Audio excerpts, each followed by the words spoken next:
கண்டா வர சொல்லுங்க, ஐயா ஸ்டாலின் அவர்களை கையோடு கூட்டி வாருங்கன்றதுதான் இன்னைக்கு தமிழக மக்களுடைய கோரிக்கையா இருக்கு, குரலாவும் இருக்கு. என்ன அப்படின்னா, இன்னைக்கு தமிழகத்துல 2026வது ஆண்டின் சட்டமன்ற தேர்தலை முன்னிட்டு சொல்லப்பட்ட பொய் வாக்குறுதிகள்ல முதலிடம் பிடித்திருப்பது என்னன்னா, உங்கள் கனவை சொல்லுங்கள். தமிழக முதலமைச்சர் அவர்களாலும் திமுகவாலும் இன்னைக்கு தமிழகத்தில் அறிமுகப்படுத்தப்பட்டிருக்கக்கூடிய 2.0 அறிமுகப்படுத்தப்பட்டிருக்கும் உங்கள் கனவை சொல்லுங்கள்ன்ற திட்டம் தான். இந்த திட்டத்துல என்ன பண்றாங்கன்னா, தமிழக மக்களை நேரடியாக வீடு வீடா வந்து சந்திச்சு அவங்களுடைய ஒவ்வொரு குறைகளையும் கேட்டு தெரிஞ்சு அதற்கான மனுக்களை பெறுவதற்கு 50,000 தன்னார்வலர்கள் தமிழகத்திற்கு வர போறாங்க.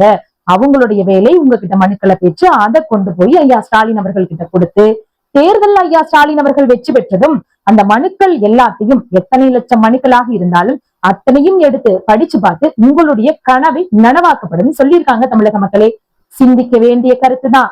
ஆனா மக்கள் ரொம்ப சிந்திச்சுட்டாங்க.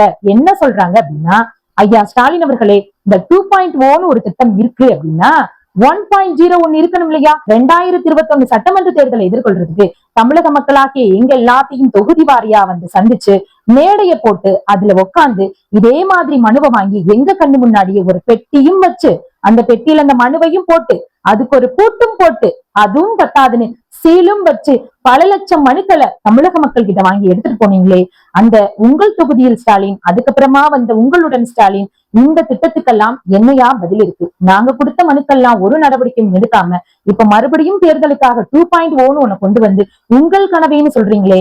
நாங்க கிணத்தை காணாமனு கேட்கலங்க, எங்க கிட்ட வாங்கின அந்த மனுவுக்காக வாங்கின பெட்டி எங்கன்னு தான் கேக்குறாங்க இன்னைக்கு தமிழக மக்கள். இத நாங்க சொல்லல, தமிழக மக்கள் சிந்திக்க ஆரம்பிச்சுட்டாங்க. எல்லா உருட்டையும் கேட்டுக்கிட்டே இருக்கிறதுக்கு தமிழக மக்கள் இன்னும் முட்டாள்கள் கிடையாது.